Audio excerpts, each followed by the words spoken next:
Dada a importância do tema gestão de pessoas num curso de gestão em saúde, nós dividimos as aulas em duas partes. A gestão de pessoas um, onde fazemos uma abordagem geral sobre o tema para dar um foco diferenciado nas pessoas. E na gestão de pessoas 2, nós aí vamos mergulhar, aprofundar no tema para a devida valorização do capital intelectual nas instituições de saúde. Nós já pudemos apresentar a vocês, na linha do tempo, o que foi a transformação das atividades econômicas com diferença de séculos e que hoje o serviço do conhecimento e o serviço de intermediação de negócios dominam o cenário econômico do mundo. Ainda na evolução dos tempos, partimos de uma sociedade primitiva, que o mundo era visto apenas como em termos naturais, o homem era um coletor. Depois passamos à sociedade agrícola, aí com conhecimentos básicos de matemática, astronomia, era importante saber o tempo de coleta, e isso acabou transformando a sociedade de forma progressiva. Depois passamos para a sociedade industrial, com o aperfeiçoamento dos conhecimentos de física e química, e o homem se coloca como controlador do destino. Num mundo competitivo, e aí a gente acentua a exploração do homem pelo homem. E depois vivemos atualmente a sociedade do conhecimento, que traz toda a bagagem ao longo da existência do ser humano na Terra, e o conhecimento hoje aprofundado em física quântica, biologia molecular, ecologia, a preocupação de preservação do meio ambiente, e o homem em crescimento e transformação contínuos, e hoje a gente já começa a ver a interação do homem com sistemas e com máquina, e essa sociedade descentralizada tem valores diversificados, e você já começa a identificar as tendências de quem vai na linha do aprofundamento na área de informática, na área de música, na área de entretenimento, na área de jogos, na área dos esportes. Tudo isso faz parte de um grande contexto de modificação das sociedades pelo mundo afora. Importante fazer a citação de Abraham Maslow, um psicanalista nova-iorquino, que criou a grande marca da hierarquia de necessidades. Ele estabeleceu uma lógica bastante interessante sobre as etapas, como se as necessidades humanas tivessem estratificadas numa pirâmide, em que na base seria a coisa fisiológica, comida, água, descanso, respiração, etc. Segundo estágio, segurança, proteção, sentir-se fora de perigo e sem riscos, que são o contexto das necessidades básicas. Depois, passamos para o relacionamento, amizade, afeto, família, intimidade. Depois, o estágio da estima, prestígio, reconhecimento e conquistas. Nesses dois itens, necessidades psicológicas. E no último, autoatualização, atingir o potencial máximo, necessidade de autoatualização, que seria o pico do desenvolvimento e da maturidade do ser humano. Como já é do conhecimento de todos, nós temos na córtex cerebral o córtex direito, mais afeito às atividades lúdicas, artísticas, e o lado esquerdo mais racional, cálculos, astronomia, química e assim por diante. Importante, obviamente, que nos últimos 30 anos o mundo acelerou investimentos vultosos em pesquisa, elevação assustadora dos custos de assistência médica pelo mundo afora, porque a cada novidade que aparece no mercado tem uma série de desdobramentos mercadológicos, né? A democratização da informação e do acesso ao desenvolvimento na área médica, na área da saúde, aumenta a pressão do mercado, porque as pessoas querem acessar esses progressos para ter saúde, para preservar a sua saúde. Nesse contexto, também, a cada momento se criam os indicadores de gerenciamento, através de aperfeiçoamento dos sistemas de coleta de dados, os vários sistemas hoje que existem no mercado de gestão de estruturas de saúde, tanto públicos quanto privados, sistemas muito potentes e que dão margem à criação dos indicadores. E isso municia os gestores para a tomada de decisões. Além disso, nós temos um item chamado medicina baseada em evidências, que é a estatística das estatísticas, onde se pegam várias publicações pelo mundo afora e colocam evidências de que determinados medicamentos têm efetividade e assim por diante.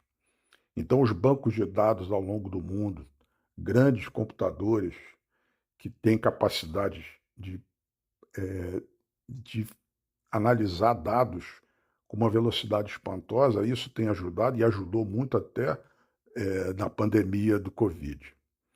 As estratégias de marketing de todas as empresas que circulam a área da saúde, mesmo as empresas de saúde, e aliado a isso nós temos a política de meio ambiente que pressiona a respeito de custo-benefício de determinados desenvolvimentos, porque hoje um item evidente e bastante difícil de se conduzir são os rejeitos dos hospitais, por exemplo. O lixo hospitalar, como é que ele pode ser trabalhado, se ele pode ou não ser incinerado. Então tem uma série de itens e as chamadas RDCs do Ministério da Saúde que orientam a respeito dos rejeitos. Nessa ilustração, uma coisa que são chamadas as 8 atitudes essenciais para a vida, né?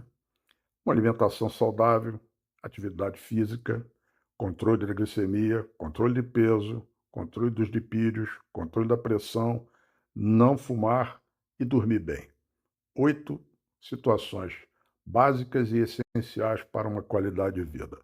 Quando se trata de aprendizagem, essa ilustração da pirâmide de William Glasser, ela dá uma ideia muito interessante de como, cada vez que a gente aprofunda um estudo, quando a gente discute um determinado assunto, quando a gente ensina, quando a gente compartilha, como o grau de fixação do assunto ele se acentua.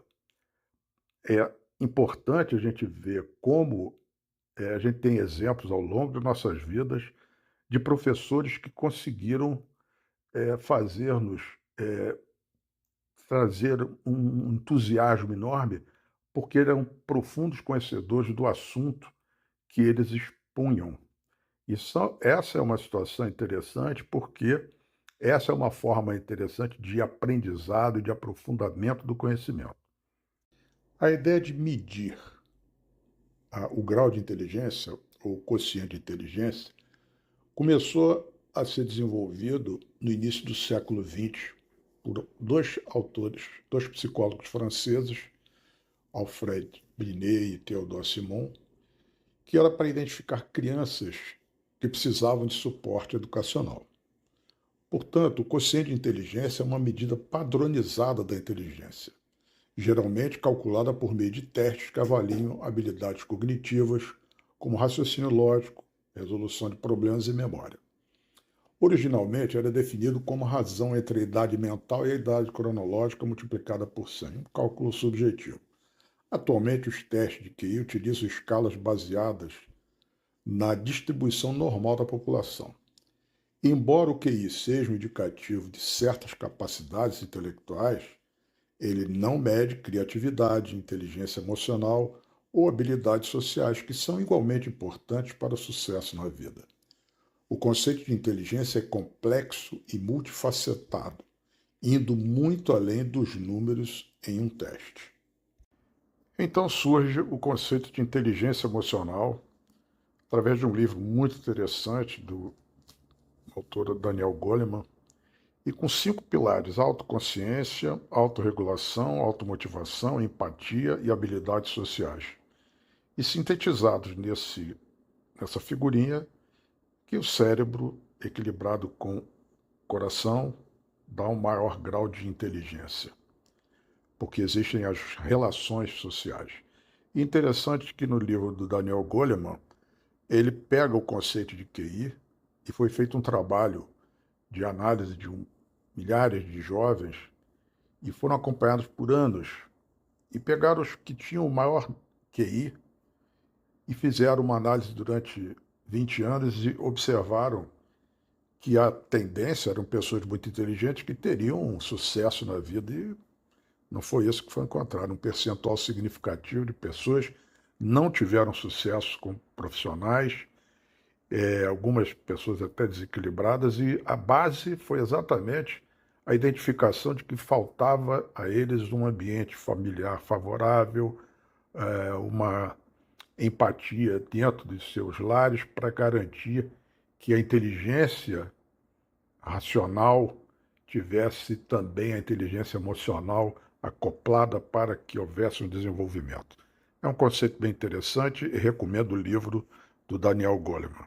E também é interessante que eu, num insight no momento de relacionamento com meus filhos, que estavam em fase de adolescência, eu fiz esse desenhozinho para eles como se a vida fosse um triângulo equilátero, em que num vértice você tem o cérebro, no outro o coração e no outro a pelve. E no vértice nós teríamos do cérebro a razão, do coração a emoção e na pelve a sexualidade. O que era importante transmitir para eles? A ideia de que a gente não tem que ser sempre racional, ou muito emocional, ou pélvico com a sexualidade exacerbada, porque isso atrapalha as avaliações. Então, o equilíbrio entre esses estímulos é que precisam ter como foco para que a gente possa seguir de forma equilibrada na vida. E aí, para complicar mais ainda a análise da inteligência, qual é o conceito de inteligência, esse autor, Howard Gardner, coloca o conceito de inteligências múltiplas. E aí está uma série de desdobramentos desse conceito, em que você pode ter inteligência na área linguística, musical, interpessoal, corporal, sinestésica, intrapessoal, naturalista, espacial, lógico, matemática. Então e as suas correlações. E é só a gente falar assim, grosso modo. Quantos de nós não vimos marceneiros com habilidades fantásticas para a construção de móveis espetaculares, simplesmente utilizando sua capacidade, seu talento, assim como vemos pessoas que têm um talento espetacular na área musical e que a gente fica espantado de onde surgem essas coisas. Então, a gente tem que entender que o ser humano ele é pluripotencial, ele tem capacidades fantásticas, tanto para o bem quanto para o mal. E o conceito de inteligência ele tem que ser relativizado e ele não é um direcionamento. As pessoas sempre têm alguma habilidade, algum talento que pode ser desenvolvido. E essa é a grande base para os investimentos no capital intelectual. Então, dentro da ideia do capital intelectual, nós temos já, no século XIX, Marx, no livro O Capital, ele contraria a ideia capitalista da Revolução Industrial, que considerava seres humanos intercambiáveis. O comunismo, entretanto, desvaloriza a engenhosidade do homem. Em 1911, Frederick Taylor relativizava a importância do trabalhador diante da infinita importância da corporação e da empresa. Esse é um conceito também o outro extremo. Então são duas situações, mas o Frederick Taylor foi um autor de processos de trabalho com grande autoridade, porque a produtividade passou a ser um conceito muito vigoroso da metade do século passado até recentemente. Hoje há uma mudança de comportamento. Isso é saudável, porque há necessidade de fazer um equilíbrio entre trabalho e vida.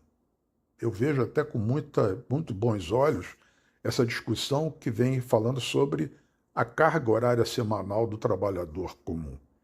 E o Theodore Schultz e Arthur Lewis, em 1979, ganharam o Prêmio Nobel de Economia com o conceito de capital humano. Desde então, vários processos, qualidade total, reengenharia, downsizing, desfocam a participação do homem nos processos de trabalho, dando ênfase aos processos de trabalho. Daí que os manuais de qualidade falam muito dos processos, né? Os POPs, Procedimento Operacional Padrão, que são manuais que devem ser seguidos para a certificação de qualidade. E isso tem que tornar a foco do treinamento, mas aí nós vamos ver em outra situação o que é a representação do tensionamento das pessoas não enquadradas no seu na sua devida capacidade. As pessoas precisam ser bem avaliadas para que sejam bem inseridas nos locais de trabalho onde a ênfase são os processos de trabalho. Então, tudo depende de uma avaliação adequada. No final do século passado e no início desse século, a automação vem exigindo a revisão e repactuação das relações entre empregado e empresa. Por quê? Os empregados precisam se capacitar para trabalhar com o que há de novo aí.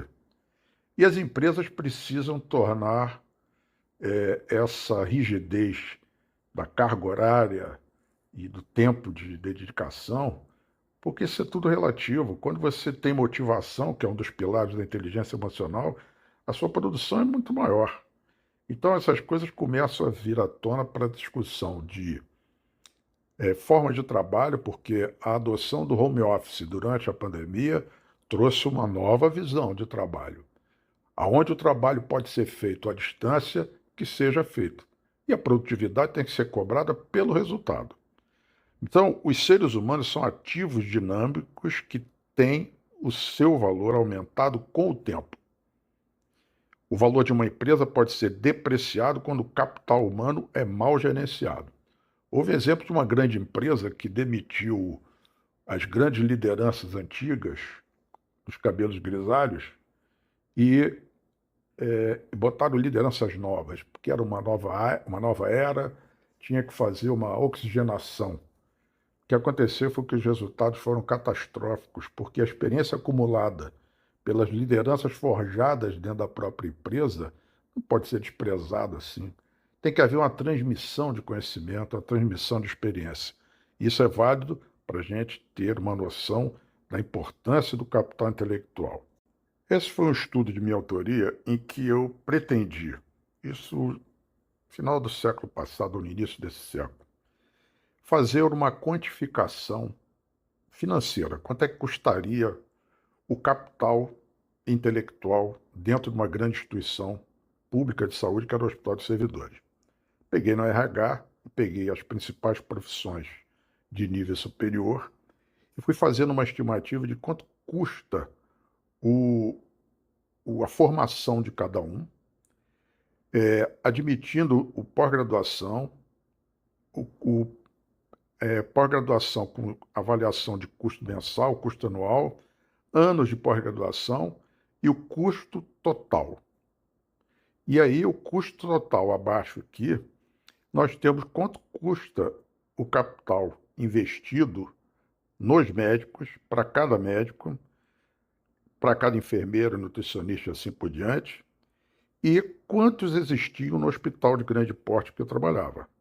Então, naquela ocasião, isso talvez 2002, 2003, nós tínhamos um capital investido em pessoas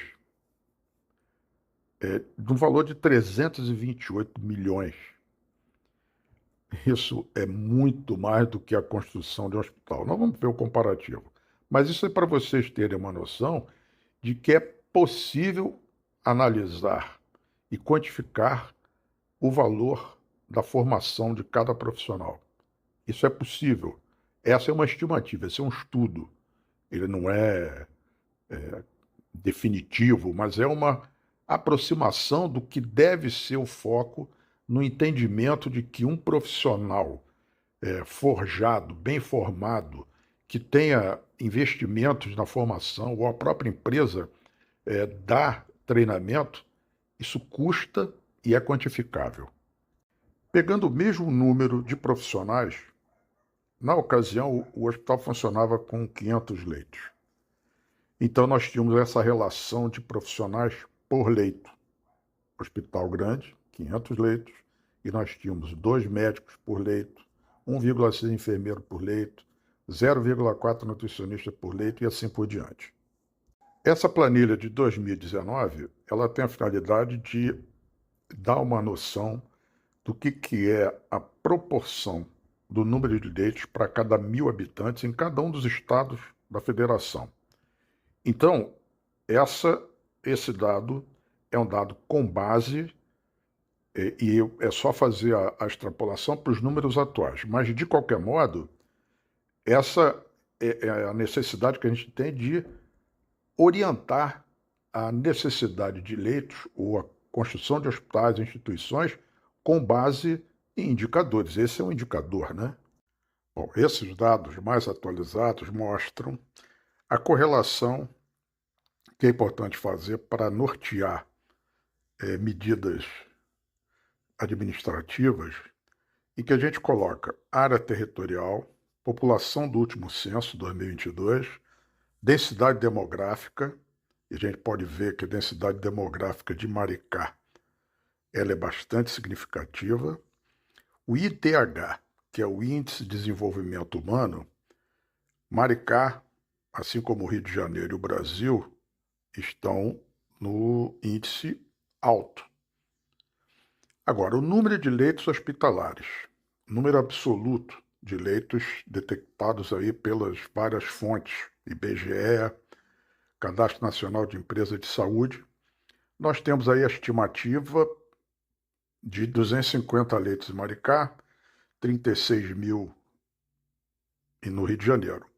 E aí, quando fazemos a correlação entre o número de leitos hospitalares para cada 1.000 habitantes, a gente vê que a proporção Brasil, Rio de Janeiro e Maricá estão bem abaixo do que é proposto pela Organização Mundial de Saúde, que é de 3,2 leitos para cada 1.000 habitantes. E Maricá ainda que tenha crescido o número de leitos, ainda está com índice bem baixo. E uma notícia que impacta sempre é a redução do número de leitos nos últimos 10 anos. 15% a menos de número de leitos e ao contrário do aumento da população de modo geral.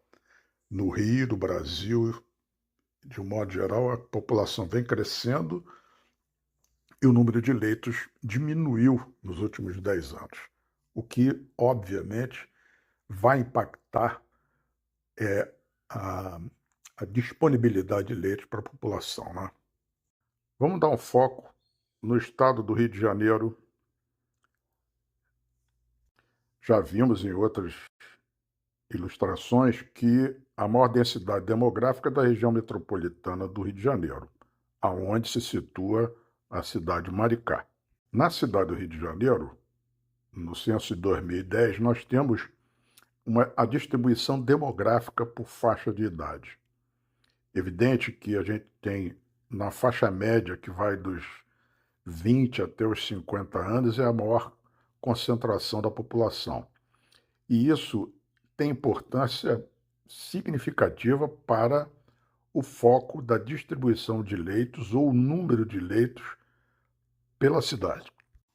Com base no estudo feito no Hospital dos Servidores, nós teríamos, então, número de profissionais por leito, 1.000 para cada 500 leitos, 800 enfermeiros para 500 leitos, ou 1,6 profissional por leito, nutricionista 0,4 profissional por leito e assim por diante. Se a gente levar e fazer a comparação entre o número de leitos do estado do Rio de Janeiro atual e o projetado pela OMS, nós teríamos um total de leitos de 35.606 atualmente, mas com a projeção seriam 40.591. Estaríamos, então, com uma estimativa de 71.212 médicos no estado, e é mais ou menos essa é a quantidade real existente no Rio de Janeiro, número de registros ativos, mas a projeção para a OMS seria de 81.182 médicos. Enfermeiros atualmente 56.970, que é o que seria projetado para o número de leitos existentes, e pela OMS 64.945. E aí todos os profissionais por diante, e teríamos aí um contingente muito grande de profissionais da área administrativa, que são as atividades meio. E aí nós temos que considerar 35.606 para a necessidade atual, pelo número de leitos atual, mas para a projeção pela OMS nós teríamos a necessidade de 40.591 profissionais administrativos. Essa é uma referência para quem quiser aprofundar o dimensionamento, indicadores e parâmetros de dimensionamento de pessoas em hospital. Esse autor, Jair Pitiai, ele fez um belíssimo trabalho na FGV de São Paulo. Quem tiver interesse para aprofundamento, porque na realidade o que eu estou propondo é um estudo e uma análise para que vocês entendam como chegam-se a esses indicadores. Com essa belíssima imagem da Lagoa de Araçatiba e Maricá, vamos analisar a situação de Maricá. Bom, nesse estudo a gente faz a estimativa de que, com base no número de leitos existentes, nós teríamos essa distribuição de pessoas com base naquele estudo do Hospital de Servidores. 2 médicos por leito, daria um total de 500, 1,6 enfermeiros para 250 leitos, daria um total de 400. Essa seria a projeção para o estado atual de Maricá.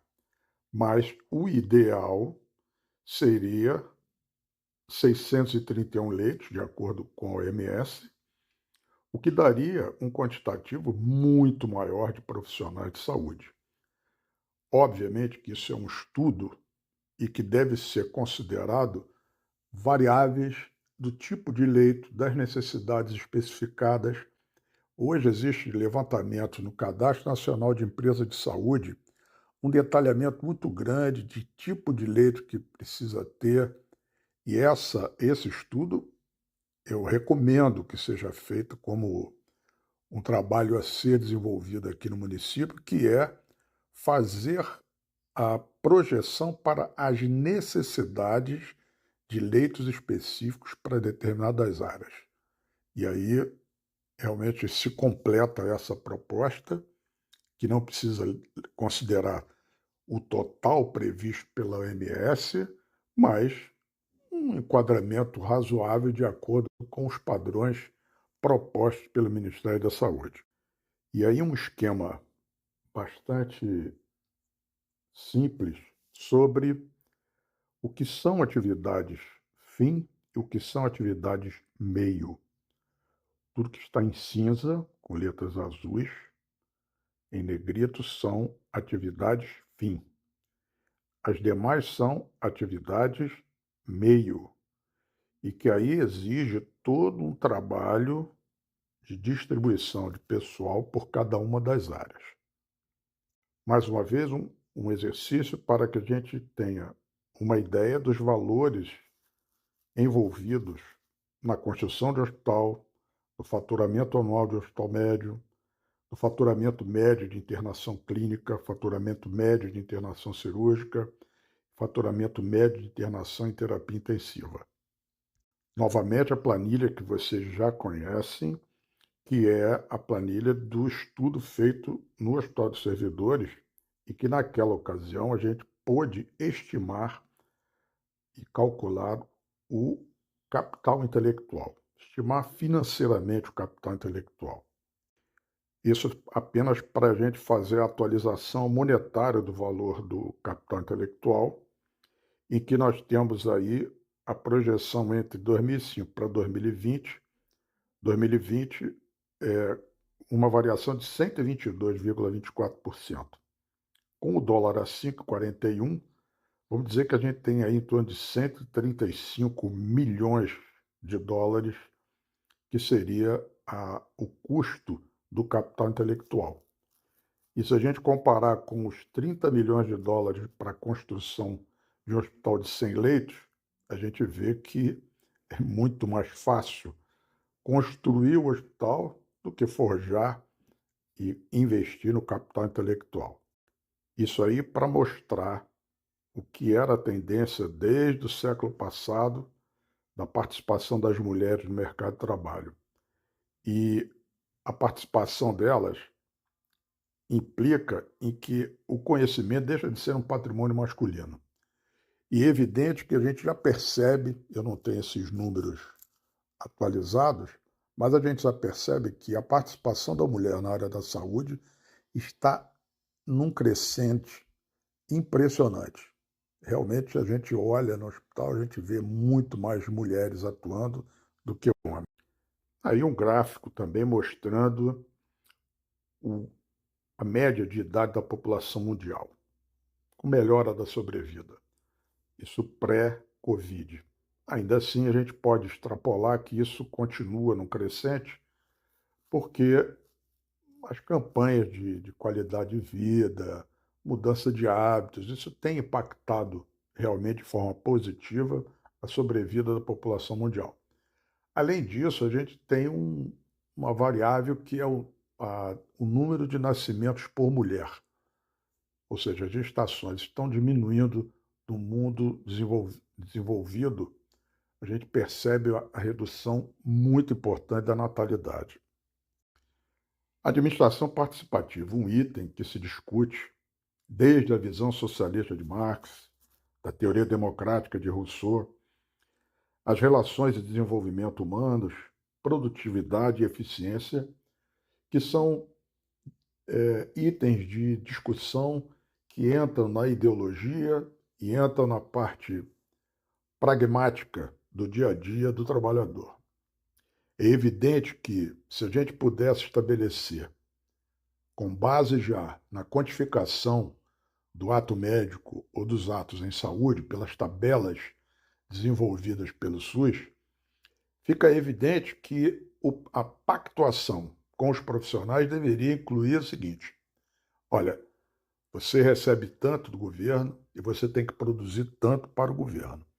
Essa lógica é facilmente entendida, só que ela é difícil de ser aplicada, porque existe toda uma cultura, toda uma postura de profissionais, cada um tem as suas peculiaridades. Alguns trabalham numa coisa mais subjetiva, outros trabalham num foco mais objetivo, e essas tarefas que incluem, já apontado para vocês, as atividades fim e as atividades meio, têm peculiaridades e que é uma discussão enorme, mas muito interessante.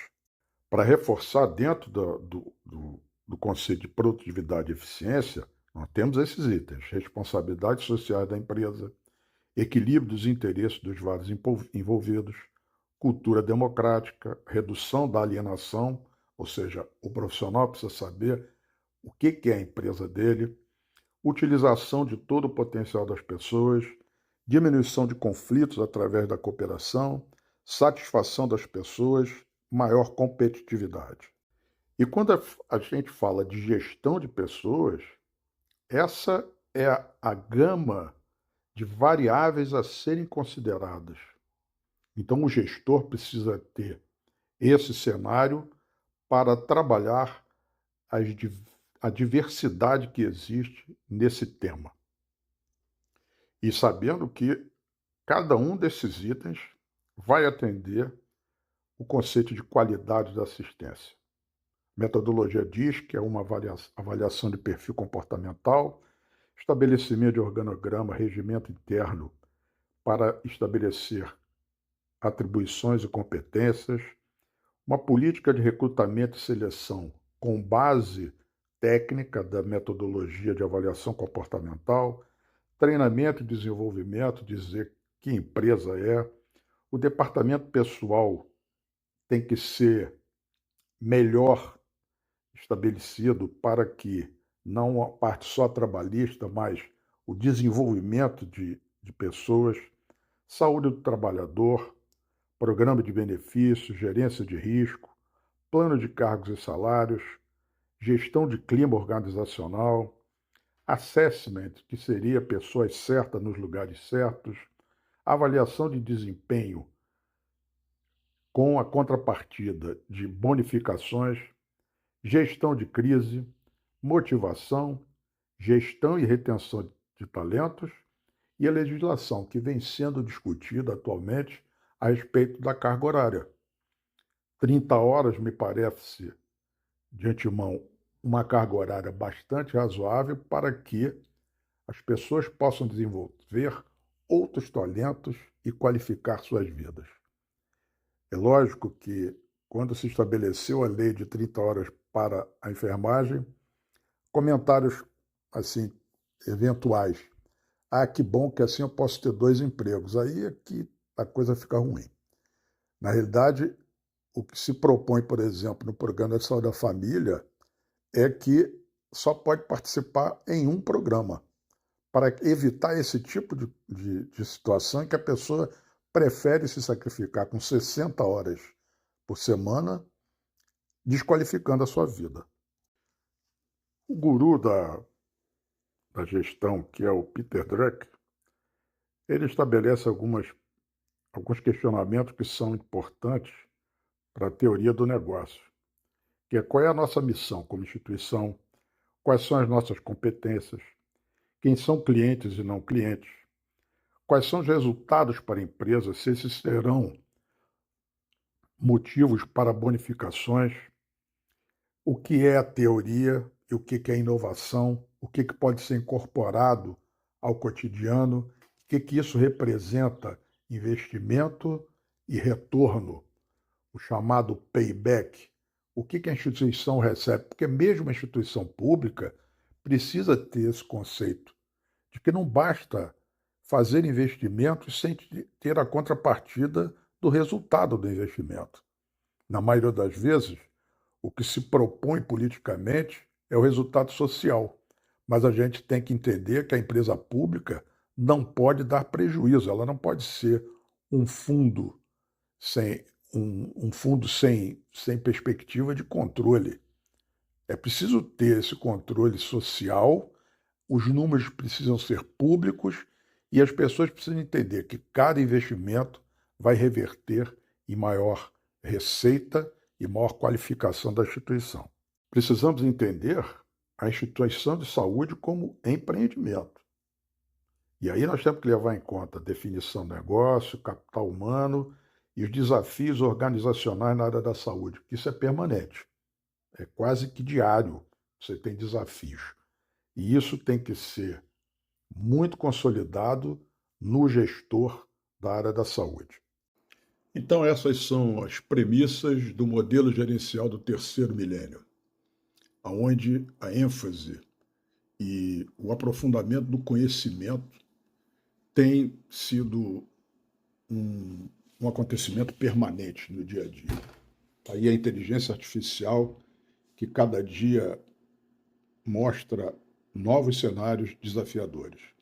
Então, gestão baseada em conhecimento, uso intensivo de tecnologia, liderança colaborativa, foco no cliente e na experiência, sustentabilidade e responsabilidade social. Então, tudo isso tem que estar norteando as ações do gestor e, como dizia Steve Jobs, pessoas são o maior patrimônio. Isso, como teoria, é muito interessante. Agora, é fundamental aliar o discurso à prática, porque Uma coisa é a gente ter o acesso às diretrizes de como conduzir pessoas, a outra é executar, porque são variáveis muito grandes, humores, crenças, tudo isso tem que ser levado em conta. Então, dou ênfase a esse aspecto das pessoas, porque um dos pilares